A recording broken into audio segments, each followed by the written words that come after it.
Fishing Canada, brought to you in part by Coleman, the outdoor company. Muscal, repulsive since 1951. Princecraft Boats, the more you know, the better we look. And Mercury Outboards, #1 on the water.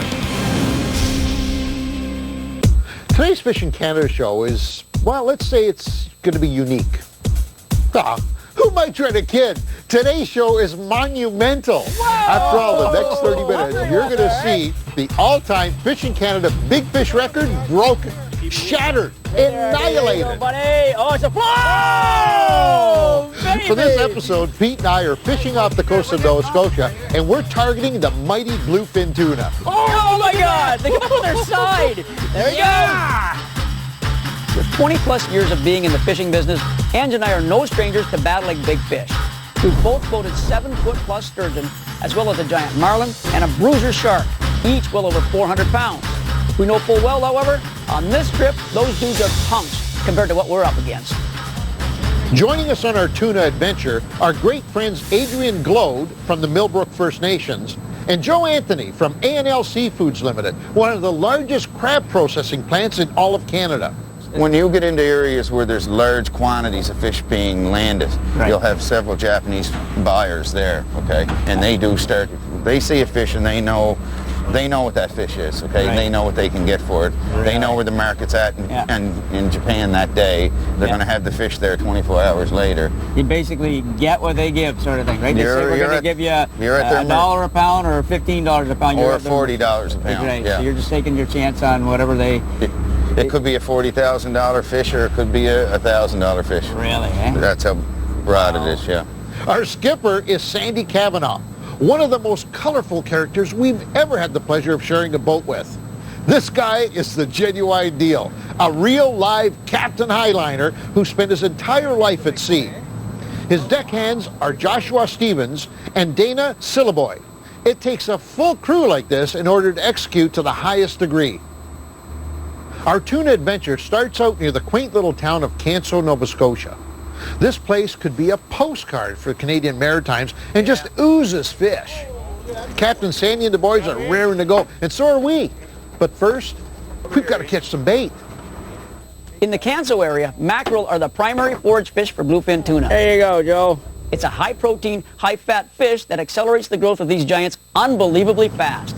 With more than enough bait in the bin, we headed out to the ocean. Now it's time. Josh started to grab the gear while we all waited, chomping at the bit. When Sandy and Josh started setting up, we were like two little kids waiting for Christmas morning. The anticipation and curiosity was killing us. They grabbed hooks, line, elastic bands, and then the all-important part, the plastic jug, of course, the improvised bobber. I thought I'd seen it all in fishing. Hey, whatever floats your mackerel. Sandy kept hoping for the wind.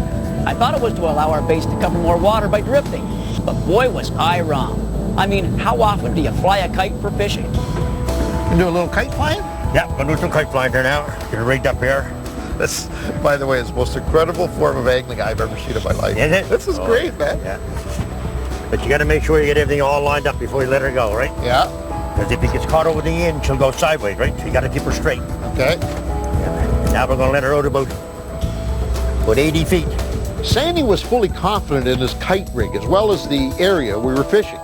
He's caught hundreds of tuna here on this exact setup. For those of you who follow our show regularly, you know how much I love fishing topwater baits. But this is a little over the top, isn't it? Oh well, if this kite rig works, it will definitely be the most elaborate and exciting topwater hit I've ever witnessed. And these fish are traveling up on the surface in this deep water. Traveling around. Now see, he's kind of down now, right? So I slack it out. Yeah. When I do, up he comes, right? Wow. See, it fetches up there and brings the line up.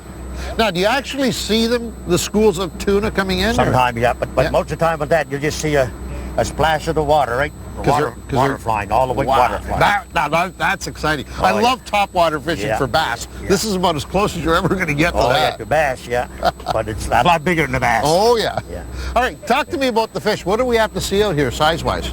Well, they're all different sizes, right? But usually if we can get something anywhere from 250, 300 pound, that up is, we take it in, right? It's a smaller one, We just take the hook out, release them, right?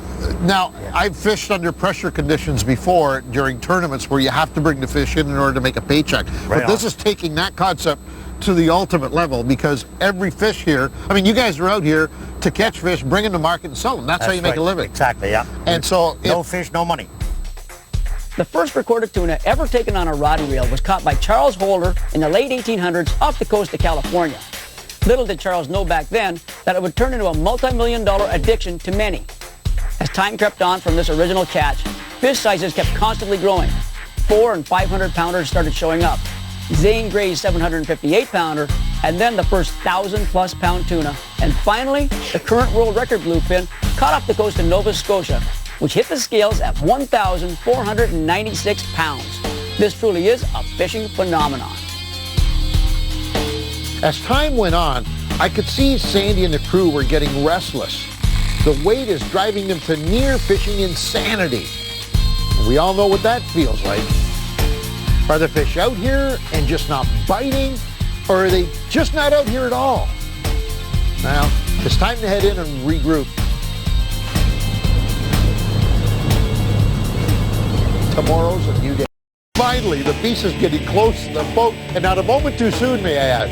Pete and I are pretty well toast. There's the big guy right there. Look at this. Oh my God! Real, did you see that? Oh my God! He did that thing you can look at it. He just looked at it. Oh, that surprised me. You know, you see the tail and all that so thin. When you part that melon out, oh my God. That's over 5 for sure. Oh, I'd say so. I don't know what these things are. Come on, Viola. Work it, Viola.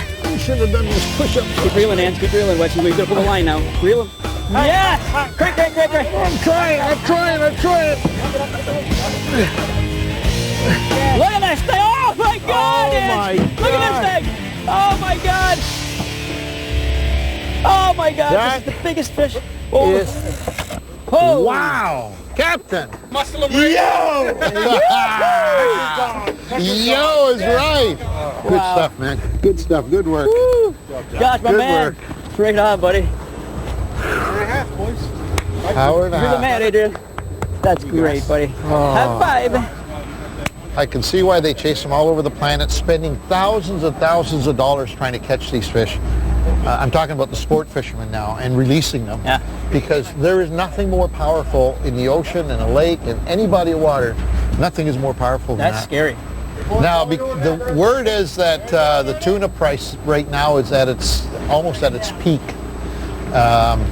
This fish, you know, if it weighs between 500 and 600 pounds, even if it's, I'm going to say $15 a pound. I've heard, I mean, last night we were on the phone, a couple of distributors were talking, and the price could be as high as $34 a pound. Yeah, scary. But even at 15, I mean, that's a lot. Oh my God. Well, they were talking about, remember the guy said they had 5 lined up. A buyer looked for what he wanted, didn't take the biggest one. He took the one that was between 500 and 800 pounds, whatever he said there. 36 grand or something for that one fish. $36,000. This fish could be worth a part. That's why these guys are excited. I mean, for us, it was great. Don't get me wrong. The fight was incredible. We could have thrown it back. But quite honestly, we could have just released the fish and let it go. Absolutely. But that's not what this fishery is all about. I mean, this is not a put-and-take fishery.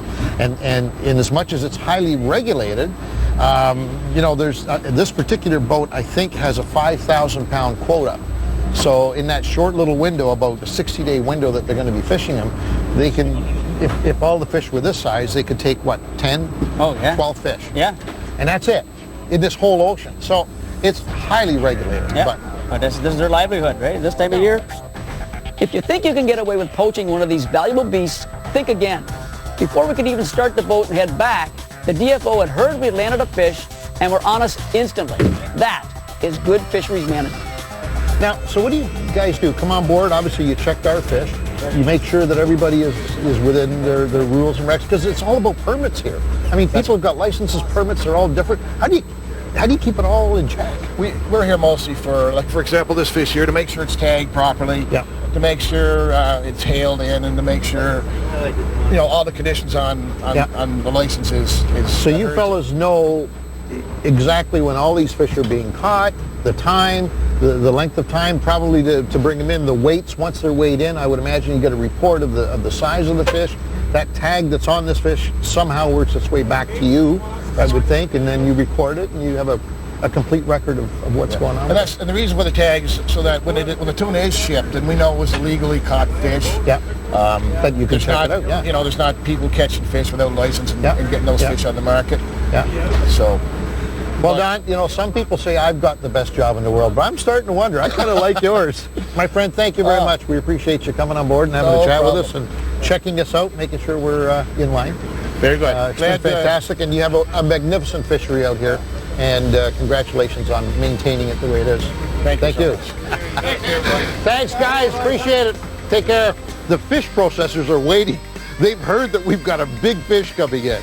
We hoist it up, snap a couple of pictures, Yeah, boy. and haul it into the plant.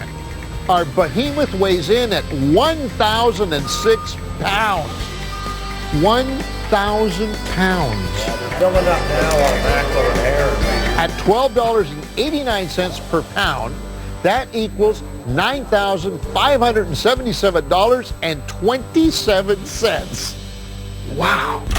Fishing Canada Hotspots, brought to you by RadioWorld.ca. Today's Radio World Hotspot is located off the east coast of Canada, out from Valentine's Cove in Nova Scotia.